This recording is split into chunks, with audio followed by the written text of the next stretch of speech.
নমস্কার। বিভিন্ন print media সাংবাদিক বন্ধুগণ, 9 তারিখ আমরা আসাম পুনর্বার ভারতীয় জনতা পার্টি সরকারের পক্ষে। আপনারাও নিশ্চয় দেখতে পেয়েছেন যে কাছাড় জেলার ইতিহাসে আমরা বলব সব থেকে বড় যদি কোনো র্যালি হয়ে থাকে সেটা ভারতীয় জনতা পার্টির রোড শোটা হয়েছে, যেখানে আমরা দেখতে পেয়েছি যে মানুষ যেভাবে বেরিয়ে এসছে, এত উৎসাহ, বিশেষ করে যুবক যুবতীর যেভাবে উৎসাহ দেখতে পেয়েছি, এটা নির্ণয় করে যে কাছাড় জেলায় ভারতীয় জনতা পার্টি এবার ভালো একদম সুইপ করতে চলছে। তার জন্য আমরা বিস্তারিতভাবে আজকে আপনাদেরকে ডেকেছি, যাতে কিছু আপনাদের সঙ্গে আলোচনা করা যায়, যাতে আগামী দিনের ভারতীয় জনতা পার্টির সংকল্প নিয়ে আলোচনা করা যায় এবং আমরা সর্বশক্তি দিয়ে ভারতীয় জনতা পার্টি বিগত দিনেও প্রচার করেছে এবং আগামী যে 2-3 দিন আমাদের হাতে আছে, আমরা সর্বশক্তি প্রয়োগ করে যাতে কাছাড়ের প্রতিটা নাগরিকের কাছে আপনাদের মাধ্যমে আমন্ত্রণ জানাই যে আমরা ভারতীয় জনতা পার্টিকে সমর্থন করে যাতে পুনরায় আসামে ডক্টর হিমন্ত বিশ্ব শর্মার নেতৃত্বে যাতে সরকার প্রতিষ্ঠিত হওয়া, আসামের বিকাশ, আসামের সুরক্ষা, আসামকে যাতে আর সুন্দর রূপ দেওয়া যায় এবং আমরা বরাক উপত্যকার যে এত ভালো ভালো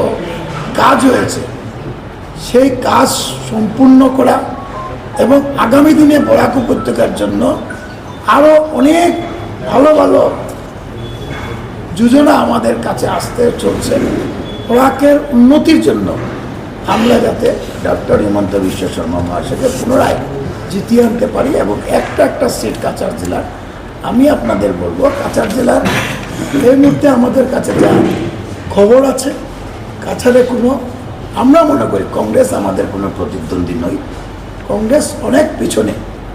আমরা ভারতীয় জনতা পার্টি অনেক এগিয়ে আছি প্রতিটা সিটে। এবার কাছাড় জেলায় আপনারা দেখতে পাবেন NDA BJP 6, NDA total 7 seat নিয়ে আমরা কাছাড় জেলায় ভালো রেজাল্ট করব। আপনাদের সহযোগিতা এবং আপনাদের পূর্ণ সমর্থন কামনা করে আমি আজকের এই সাংবাদিক সংগঠনে আমি প্রথমেই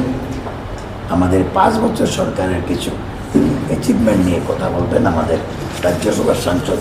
মাননীয় কনাথ প্রকাশ মহাশয়, ওনার সঙ্গে প্রথমে কথা বলার জন্য।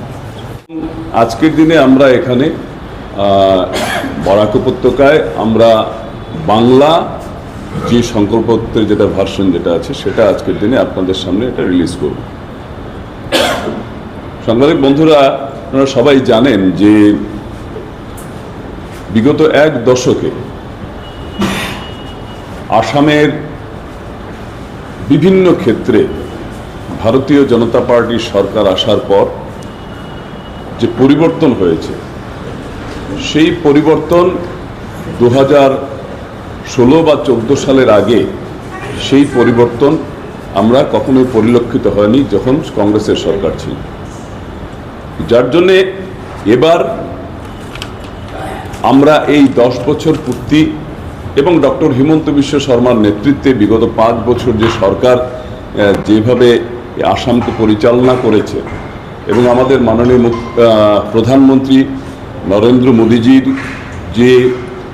অ্যাক্টিস্ট পলিসি, সেই অ্যাক্টিস্ট পলিসির জন্যে আজকে শুধু আসাম নয়, আসামের সাথে সাথে গোটা উত্তর পূর্বাঞ্চল আজকে পরিবর্তনের এক যুগের সূচনা হয়েছে। আমি আপনাদের সামনে বিগত দিনে আমাদের এনডিএ সরকার আসামে আসার পর থেকে কিছু তথ্য আপনাদের সামনে তুলে ধরব যে বিগত 2016 আগে আসামের কি অবস্থা ছিল আর 16 পরে আসামের কি অবস্থা হয়েছে। প্রথমে আমি একটা কম্পারেটিভ একটা জিনিস আপনাদের সামনে তুলে ধরবো যে ইউপিএ গভর্নমেন্টের সময় আসামের কি অবস্থা ছিল এবং এনডিএ গভর্নমেন্ট আসার পর আসামের কি অবস্থা হয়েছে, পরিবর্তন। আমরা সবাই জানি যে 2006 সালে আসামের জন্য যেটা কেন্দ্রের যেটা বার্ষিক যেটা বরাদ্দ যেটা ছিল সেটা ছিল 8,324,000 কোটি টাকা, এবং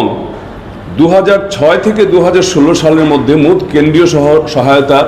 পরিমাণ যেটা আসামের ক্ষেত্রে যেটা ছিল সেটা ছিল 1.7 লক্ষ কোটি টাকা। ঠিক বিপরীতে আমরা যদি দেখি যে এনডিএ সরকারের বিগত যে 11 বছর, সে 11 বছরে কেন্দ্রীয় সহায়তা যদি আমরা দেখি যে আসামের ক্ষেত্রে যেটা হয়েছে সেটা প্রায় 5.5 লক্ষ কোটি টাকা সেটা অতিক্রম করেছে। দ্বিতীয় হচ্ছে যে জিএসডিপি যেটা গ্রস স্টেট ডোমেস্টিক প্রোডাক্টস যেটা জিডিপি যাকে আমরা বলি, 2015-16 সালে আসামের জিএসডিপি ছিল 2.27 লক্ষ কোটি টাকা, এবং 2026-27 বর্ষে তা আনুমানিকভাবে আমরা 8.71 লক্ষ কোটি টাকায় পৌঁছানোর সেটা আমাদের সম্ভাবনা রয়েছে এবার। এবং বিগত 5 বছরে আসামে 45% বিকাশের হার সহ ভারতের দ্রুততম এক বর্ধনশীল বা উন্নতশীল রাজ্য হিসেবে নিজে অর্থনীতিতে পরিণত করতে পেরেছে আসাম। তৃতীয়, আমরা যদি দেখি যে কেন্দ্রীয় কর যেটা সেন্ট্রাল গভর্নমেন্ট থেকে স্টেটকে দেওয়া হয়, যেটা কেন্দ্রীয় কর যেটা থাকে, সেটা 2013-14 সালে কেন্দ্রীয় কর যেটা আসাম যেটা পেত সেটা হচ্ছে 11.575 সেটা কোটিতে সেটা সীমাবদ্ধ ছিল, এবং আজকের দিনে 2026-27 সালে কেন্দ্রীয় কর যেটা আসামকে যেটা দেওয়া হচ্ছে সেটা 4 গুণেরও বেশি বৃদ্ধি পেয়ে সেটা 1,85,429 হয়েছে, যেটা বর্তমান সময়ে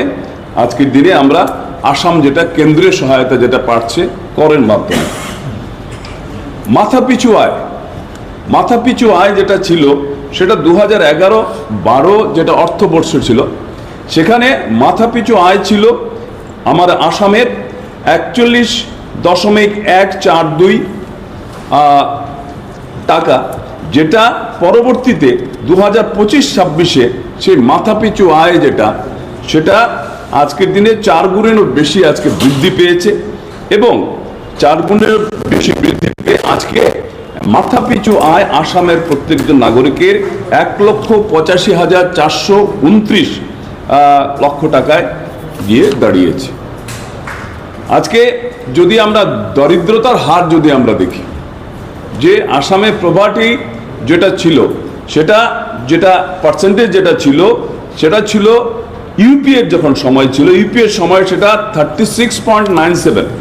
36.97%, যেটা 2013-14 সালে ভারতের মধ্যে অসম একটি অন্যতম দরিদ্র দেশ হিসাবে পরিগণিত হতো, এবং বিগত যে এনডিএ সরকার আসার পরে আমরা দেখেছি সেটা বেড়ে প্রায় 14.4% হয়েছে, এবং 2022-23 সাল পর্যন্ত 80 লক্ষেরও বেশি মানুষ যেটা দারিদ্র সীমা থেকে তারা বেরিয়ে আসতে সেটা সক্ষম হয়েছে। আমাদের পথ ইনফ্রাস্ট্রাকচার পরিকাঠামোগত উন্নয়নের ক্ষেত্রে যদি আমরা দেখি, তাহলে 1947 থেকে 2016 সালের মধ্যে মোট সড়কের দৈর্ঘ্য ছিল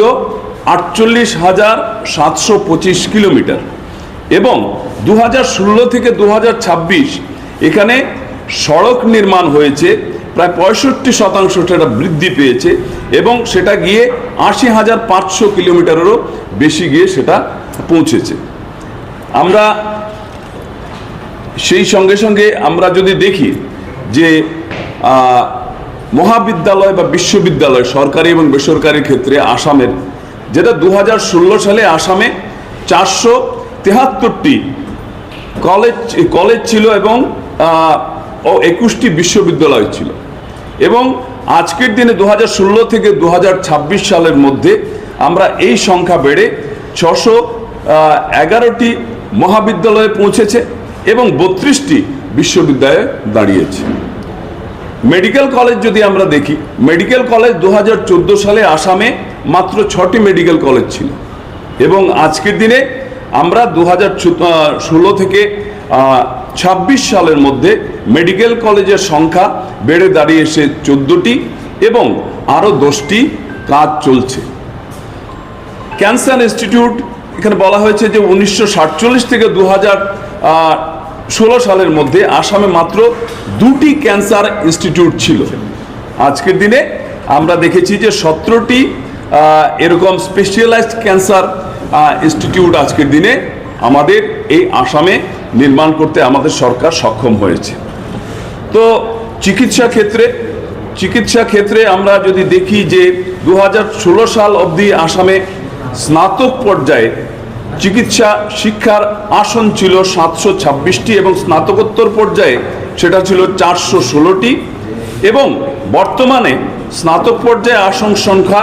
আমাদের হচ্ছে 1875, এবং স্নাতকোত্তর পর্যায়ে 803-কে গিয়ে সেটা দাঁড়িয়েছে। তো আর এটা মোটামুটি বিগত যে এনডিএ সরকারের সময়ে আসামের কিভাবে পরিবর্তন হয়েছে, আসাম কিভাবে এগিয়ে যাচ্ছে, এ সম্পর্কে কিছু একটা ডাটা আমি আপনাদের সামনে তুলে ধরলাম। এবং